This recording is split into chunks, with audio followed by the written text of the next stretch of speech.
Ang nakaraan, nagkaroon ng pastahan si Hyunwook at si Yoo-hae na kung sino ang makakapaslang sa boss monster ng pulang tarangkahan.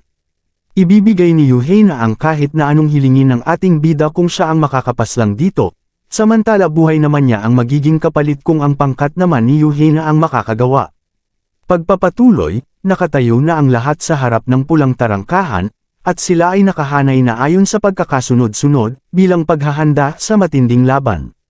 Maging ang grupo ng ating bida ay nahagap na rin ng kamera na nakatayo sa likod ng kanilang kakumpetensya. Dahil ang Blue Flower Guild na ang mauna, kaya itinaas na nila ang kanilang mga depensa, upang paghandaan ang maaring mangyari sa kanilang pagpasok.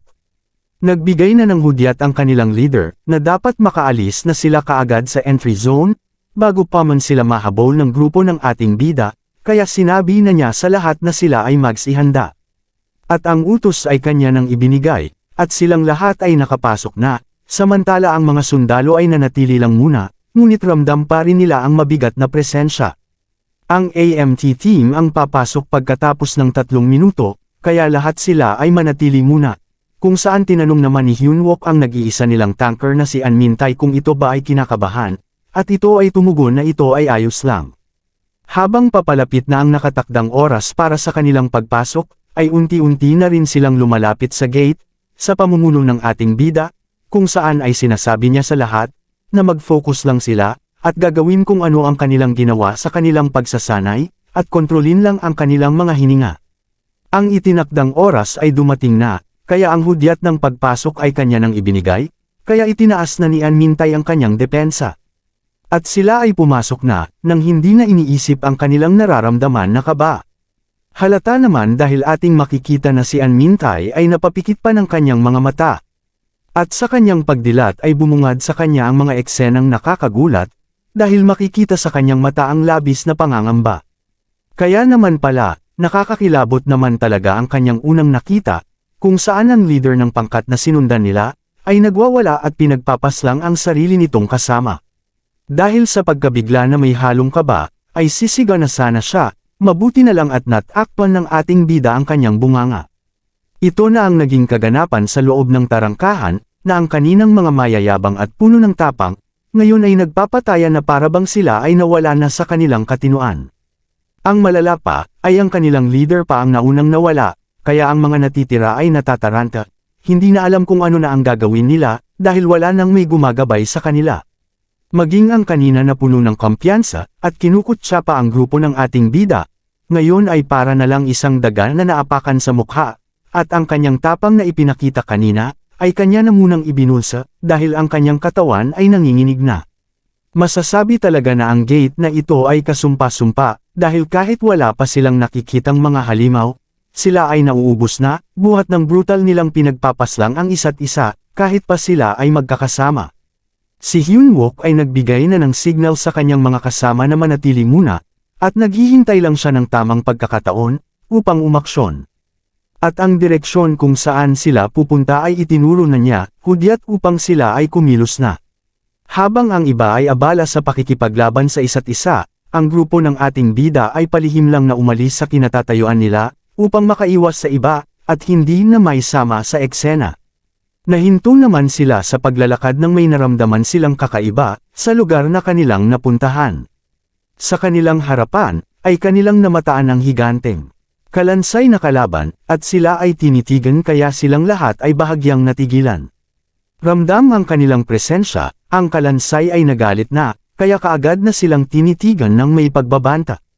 At may pulang sistema ng lumabas, at nagbibigay ng isang babala, ang boss monster na isang zombie king ang nagpakita, kaya sila ay nabigla, at nakaramdam ng pagkabahala, dahil hindi nila inaasahan na ang boss ay mabilis nilang makikita, hanggang si An Min-tae ay napasigaw ng may pangangamba. Mabilis naman silang inatake ng zombie kung gamit ang marami nitong kamay na papalapit na sa kanila. Dahil doon, sumigaw na ang ating bida sa kanyang mga kasama na sila ay kumilos at magpaputok na. Ang kanilang mga bala ay tumama lang lahat sa kamay ng higanteng kalansay, dahilan na ang pag-atake nito ay hindi na dumiretso sa kanila. Subalit napansin naman ng ating bida na ang kanilang mga sandata, ay hindi man lang nakapagbigay ng pinsala, kaya naisip niya na meron itong harang na dito ay pumuprotekta. Dahil dito ay tinawag na niya si Taeyong, at sinabi dito na, ngayon na. Habang siya ay patuloy lang sa pagpapaputok ng kanyang baril. Mabilis naman itong kumilos, at unti-unting inaangat pataas ang armas nito. Hanggang ito ay umabot na sa ulo ng Zombie King, na parabang ito ang kanilang plano na direktang patamaan ito sa ulo. Habang ginagawa niya ito, ay bumalik sa kanyang alaala ang mga kaganapan noong sila ay nagsasanay pa, kung saan itinaas niya ang kanyang kamay, upang magtanong kay Hyunwook, at pinahintulutan naman kaagad siya na magsalita.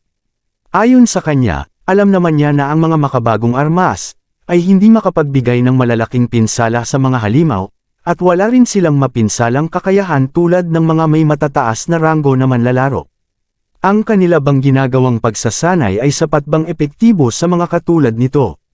Sinagot naman siya ng ating bida, na tama siya, hindi nga ito makapagbigay ng kritikal na pinsala.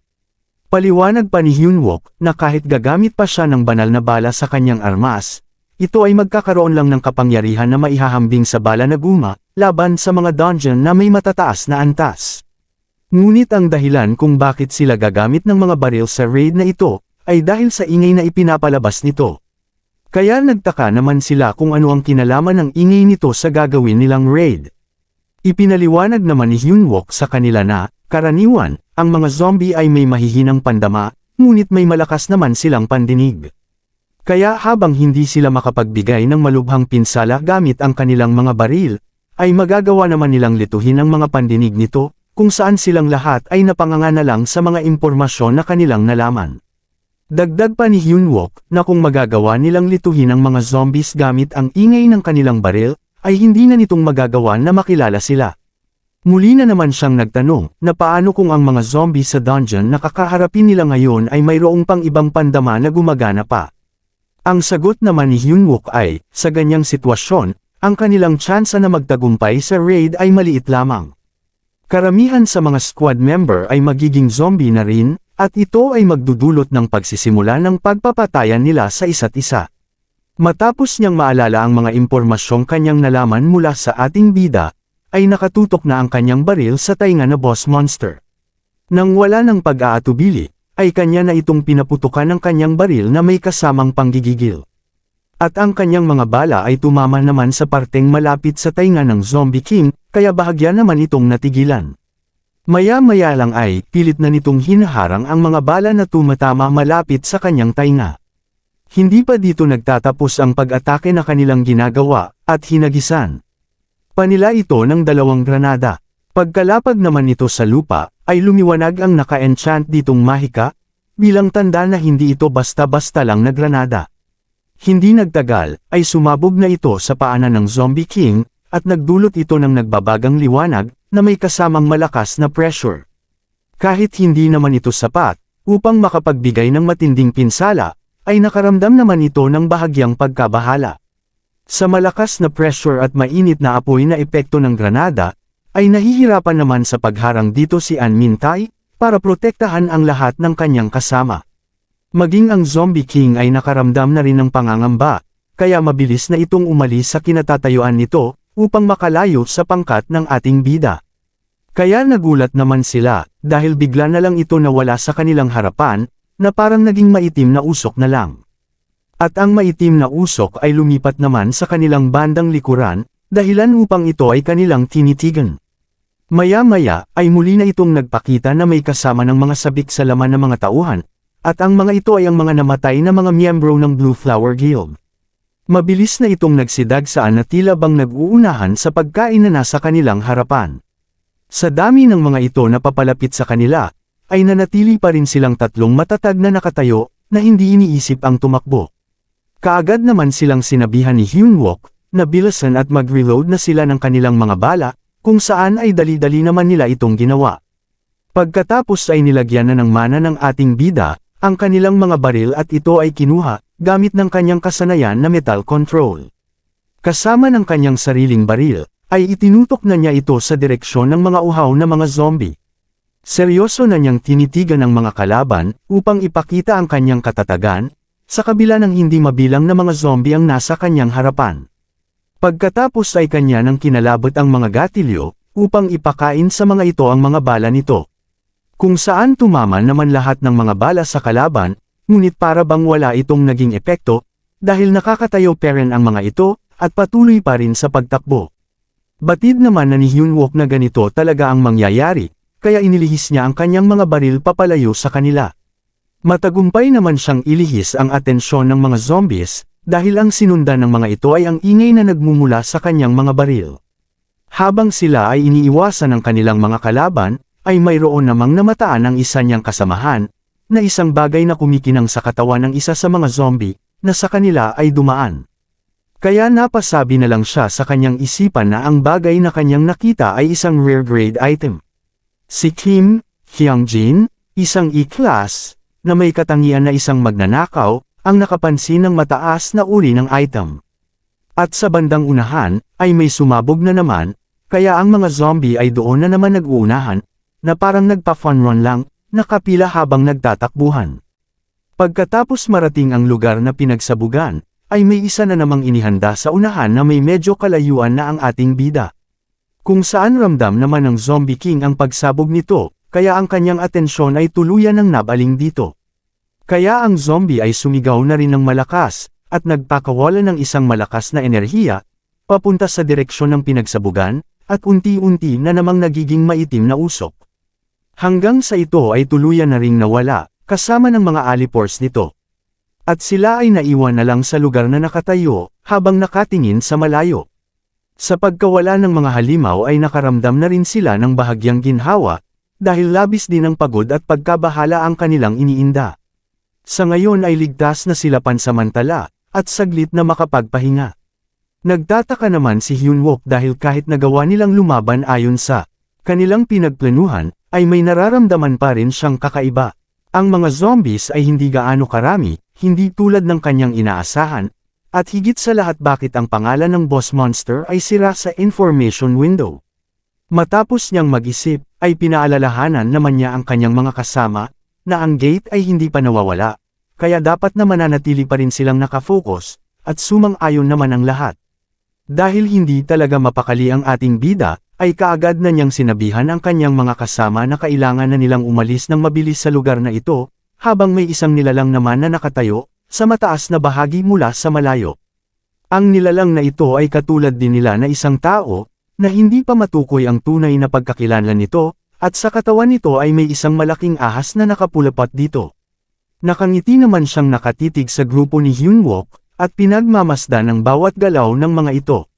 Habang sila ay nagpapatuloy na sa paglibot sa loob ng dungeon, ay wala naman silang kamalay-malay na meron na palang mata na nagmamasid sa kanilang bawat galaw, at ito ay naging interesado na rin sa kanila. Sa kanilang paglilibot ay wala naman silang nakita o naramdaman na kahit na anong bagay sa kanilang napupuntahan. Wala kahit na anong pasilidad, o mga zombie na gumagala man lang sa loob ng dungeon. Ang lahat ng lugar na kanilang nadaanan at napupuntahan, ay may nakakapanibago na katahimikan. Kaya si Hyunwook ay nakakaramdam naming kakaiba, dahil sa kabila ng hindi na mabilang na dungeon ang kanyang napasok, hindi pa siya nakakakita ng katulad nito. Habang sila ay naglalakad, ay may naramdaman siyang gumagalaw na hindi pamilyar na metal, sa layo ng 20 metro sa kanyang likuran. Kaya kaagad na niya itong inatake gamit ang kanyang punyal na kanyang kinokontrol. Ramdam nito ang panganib na papalapit, ay kaagad na itong nagpakita at nagmamakaawa na huwag siyang papaslangin dahil siya daw ay isang tao rin, sa kabutihang palad ay mabilis namang hininto ni Hyunwook ang kanyang punyal. Paliwanag niya na siya daw ay nagtatago dahil ang kanyang pag-akala na sila ay mga zombie. At siya ang natitirang survivor mula sa third raid squad, nabuhay pa pala ito matapos kaladkarin ng kanyang mga kasamahan na naging zombie. Kim T-Sop, Blue Flower Guild member, katangian ay sniper, special skill ay stealth, isang D-rank. Kaya nagulat naman sila ni Hyunwook dahil hindi niya lubos akalain na may nakaligtas pa, at ito ay nag-iisa lang. Humingi naman siya ng pasensya, ngunit dahil siya ay nagugutom at nauuhaw na, ay humingi na rin siya ng maiinom at makakain sa ating bida. Lumipat muna ang eksena sa labas ng tarangkahan kung saan naruroon si Yuhena, at iniulat sa kanya ng kanyang kasama na, ang Gagwang Group ay nagpadala ng lihim na sulat ng kooperasyon sa lahat ng malalaking guilds. Sa kanilang palagay ay natuklasan na ng mga ito na mayroong mga ordinaryong sundalo ang nakasali sa raid na ito, kaya nagtanong naman si Yuhei kung ano ang sinasabi sa sulat. Habang kinakagat na naman ang kanyang kuko na parang nababalisa. Sinagot naman siya na ang nakasaad sulat ay, kung sino man ang makakabalik ng katawan ng kanyang apo, at ng hero grade item na, Spear of Achilles ay makakatanggap ng 80 bilyong won, at sa pangalan ng Blue Flower Guild, ay magbibigay sila ng napakalaking suporta sa guild na kinabibilangan ng manlalaro, kaya labis na lang ang pagkabigla ni Yuhei. Balikan na natin ang mga nangyayari sa loob, kung saan ipinapaliwanag na ni Taesop ang kanilang tunay na layunin sa loob ng dungeon, na ang kanilang top priority mission ay makuha at maibalik ang sibat. Sa nalaman ni Hyunwook ay napangiti naman siya, kaya naman pala labis na lang ang pag-iingat ni Yuhei, dahil naririto din pala ang kilalang Spear of Achilles. Dagdag pa niya, ang pangalawang apo ng kanilang chairman na si Gu Donghun ay nabigo sa unang raid, kahit nadala nito ang Spear of Achilles, na simbolo ng Gagwang Group. Kaya napasabi na lang si Hyunwook na, kaya pala galit sila sa amin kahit naman isa itong joint operation. At kanyang tinitigan ng seryoso ang nakaligtas na miyembro ng Blue Flower Guilds. Habang sila ay nag-uusap, ay bigla namang tumalikod si An Mintai at napahawak sa kanyang ulo, kaya tinanong naman siya ng kanyang kasama kung ano ang kanyang problema, kung saan tumugon naman siya na wala lang ito. Mula sa hindi kalayuan, ay patuloy pa rin silang sinusubaybayan ng misteryosong nilalang, at ito ay nagtataka kung ano ang kanilang ginagawa. Dahil sa pag-aakala nito na naghahanap sila ng kasiyahan, subalit sila ay nagkukwentuhan lang naman dito.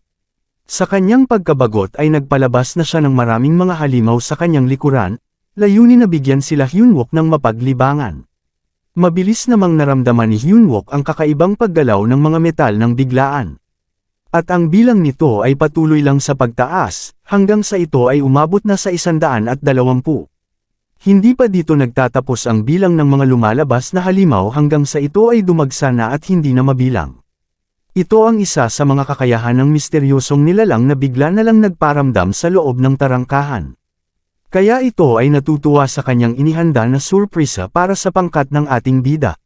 Labis naman ang kanyang pangangamba, dahil nararamdaman niya na ang bilang ng mga metal na kanyang nadi-detect ay patuloy pa rin na tumataas, kaya nasabi niya sa kanyang isipan na sila ngayon ay nasa delikadong kalagayan. Wala na siyang sinayang na sandali at kaagad na niyang kinuha ang pansin ng kanyang kasamahan, at sinabi na kailangan na nilang gawin ang Plan C. Kaya lahat sila ay nabigla, at hindi makapaniwala, na parabang ang Plan C nilang inihanda ay nakakabahala. Kahit sila ay nagugulat, mabilis pa rin naman silang kumilos upang ihanda na ang mga kagamitan na kanilang kailangan. Kanila nang binuksan ang bag na puno ng bowl ang metal, nagpapatunay na mapapalaban na naman ng matindi ang ating bida.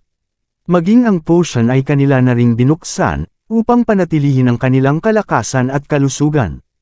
Nang hindi na kailangan pang pag-isipan, ay kanila na itong sinunggaban, upang ihanda na ang kanilang mga katawan. Mana Star, patuloy na ibinabalik ang nakatakdang halaga ng mana, sa loob ng 5 minuto, samantala ang HP Star ay ibinabalik naman ang nakatakdang halaga ng kalusugan sa loob ng 6 na minuto. Dahil hindi na basta-basta ang kanilang sitwasyon sa ngayon, ay ipinapalabas na niya ang kanyang mga mana habang siya ay nanggagalaiti. Kanyang tinawag si Junmo, at mabilis naman itong tumugon, kung saan ay meron naman siyang ibinulong, na ikinagulat naman ni Junmo. Pagkatapos niya itong bulungan, ay kanya itong tinanong kung naintindihan ba nito kung ano ang kanyang ibig sabihin, at ito naman ay sinang-ayunan ni Junmo. Sumingit naman si Taesop, at naguguluhan itong nagtanong kung ano ba ang Plan C. Kailangan niya rin itong malaman, kung saan ay sinagot naman siya ni Junmo na, kailangan na nilang mag-umpisang tumakbo, kung ayaw nitong maging zombie, ay siguraduhan lang nito na nakakasunod ito sa likuran nila. Naguguluhan naman siya kung ano ang ibig sabihin ni Junmo sa kanya, may pa-Plan C pa silang nalalaman, tatakbo lang din naman. Ang mga halimaw ay nag-uumpisa na ring gumalaw, at ito ay papalapit na sa kanilang lokasyon.